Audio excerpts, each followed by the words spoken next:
Hello and welcome to Transparent Internet Marketing with Ollie. In this video, I am going to have a look at the recent changes in the Google Search Engine Logarithms. These updates took place on the 16th of April and are known as the Panda and Penguin updates. In this video, you will learn why these updates have caused such a major shake-up in the search engine rankings and how you can recover if you've been hit. There have been various different explanations for what these updates mean for internet marketing. For this video, I have analysed and collated together the best information from the best in the SEO business. At the end of this presentation, I will offer a simple solution that has been working for me. Also, realise that Google is ultra secretive and therefore everything you hear about these updates, including what I will share, is open to speculation. What I do know is simple though. As internet marketing, the focus shouldn't be about trying to beat Google. The goal is about providing valuable content that solves problems for your target market. The best thing about focusing on delivering quality for your niche is that when you please the people you are trying to reach, you will actually be giving Google exactly what it wants. The internet as a whole is becoming more and more social. If you have valuable, relevant content for a group of people who are looking for it, then you will be found by them in one way or another. The new updates, and I assume the ones to come in the future, will be increasingly geared towards user satisfaction. Now is the time to stop declaring war on Google and start providing quality information for those in need of it. So, once you have quality content, there are certain things you can do to ensure that Google will rank it highly for you. To do this, I will now take a look at how Google decides to rank information and the new steps to take to avoid getting a spam flag. Firstly though, let's quickly take a look at the two main reasons you may have been experiencing plummeting search engine rankings. The first reason is that if you abuse the on-page SEO factors I will discuss soon, then you received a penalty. This penalty is proportional to how abusive you were in Google's eyes. The second factor in the fall of ranking is due to the backlinks your site is receiving.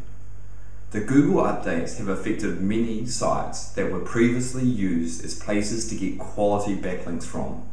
Google de-indexed a lot of sites recently, especially blog networks. This means that overnight, sites lost a good proportion of their backlinking profile. Now, let's take a look at the two major factors Google bases its rankings on-page SEO and off-page SEO. On-page SEO includes all the things you do on your site. Some of the important SEO factors are the layout of your site, the meta information like titles, descriptions and tags, the layout of your content, the amount of text on your page, and the presence of images and videos. Also, keyword density for the word you're trying to rank for in your post is important. The best information I've discovered during my research for on-page search engine optimization in a post-Penguin world is the following. Stop over-optimizing your site. Remember that Google is really smart, and if you have content based on a topic or keyword phrase, then you can be sure Google knows about it. Avoid keyword stuffing.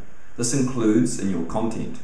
Josh from SE Nuke recommends no more than 4% keyword density. Also avoid keyword stuffing in your meta information such as titles and tags and description. The takeaway point here is to write content for human readers. An article should be easily readable to your visitor. The big theme I took from the Google updates and the second step of on-page SEO is that Google wants to send people to sites that people have a good experience at.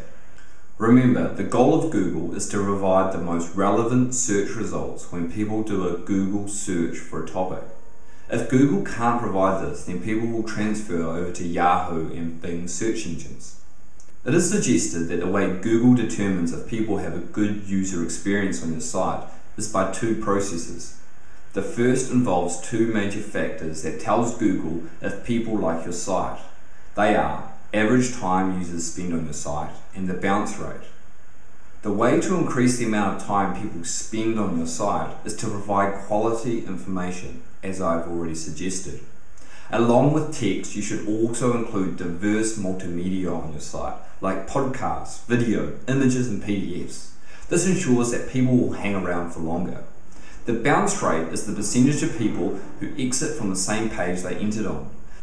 To minimize bounce rates, check the load speed of your site. If your site loads slowly, then people will be clicking off it because they are impatient, and therefore this will increase your bounce rate. Another way to reduce bounce rates while at the same time increasing user time on your site is to write posts on related topics instead of narrowly focused keywords. The old way was to optimize your site for targeted keywords. For example, you would choose keywords such as make money online and then write articles on keywords related tightly to that original keyword. This might include writing articles such as how to make money online, different ways to make money online, make money online today. The problem with this, it is very generic and it doesn't encourage people to browse around your site. Instead, you could write 3 articles on topics related to making money online, such as learn how to trade the Forex for passive income, is internet marketing the new gold rush, and does eBay hold the key for online riches? The final step to reduce bounce rates and increase user time is to add hyperlinks to your posts that link to other related articles on your site. This ensures people will exit from another page that they entered and they'll also spend longer on your site. The second way I learned that Google can tell user satisfaction on your website is by analysing social signals. Remember, Google's all about making sure people are getting to the right places from its search engine. And the easiest way to determine that for Google is from people who have already been there. Google gets this information for user likability from how often your content is shared. The theory goes that if your content is worth sharing, then according to Google, people must like it. Therefore, it is vital that you give people this option to share your content when they are on your site. The plugins I was recommended by James Franco to add to my WordPress site for this purpose are TweetMe, Google+, Pinit, and FB Like. Now, let's have a look at the second piece of the puzzle for playing with Google in the post-Panda world. This is the off-page SEO factors. Basically put, off-page SEO is all about the number of backlinks that are pointing to your site. This side of the Google ranking equation is all about how popular your site is. Google determines how popular your site is by how many other sites on the internet are pointing back to your website, hence the name backlinks. However, not all links are created equally. The most important factor of the quality of your backlink is the quality of the site that is linking back to your site. What people have found since the latest Google update is that the search engine rankings decreased even if their main site did all the on-page SEO right. The problem was that the sites that were linking back to them got penalized because they abused those on-page factors. Therefore, the value of the link that was pointing back to the site they wanted to be ranked was decreased. This meant that their rankings for that site began to slide. This is what happened with the de-indexing of the blog networks. The way to move forward now in regards to your off-page SEO is to make sure your backlinks have an anchor text variety and a diverse backlink portfolio. Your backlink anchor texts are the words contained in a hyperlink on an external site that point back to yours. These words tell Google what your site is about. However, it is important to get it right. The breakdown for your backlink anchor text profile should be the following. 30% should be exact keywords. This is where all the words are in the correct order with no words between them. Using the above example I mentioned earlier, the exact keyword for ranking make money online is make money online. 30% should be phrase keywords. This is where the words are contained in the hyperlink but don't need to be in the same order. Make lots more money online would be one such phrase anchor text keyword.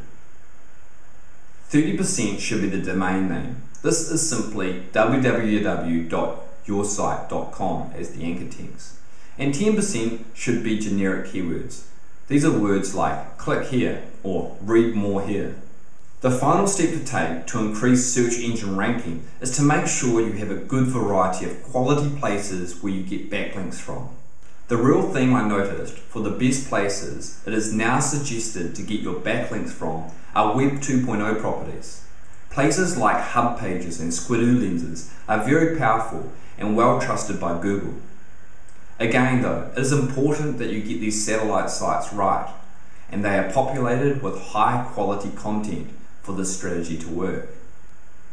I have discovered a simple strategy to bypass a lot of these Google updates and get ranking on top of Google very fast and very inexpensively. If you want to learn more, then I invite you to click the link below for my free report. This is Ollie from Transparent Internet Marketing.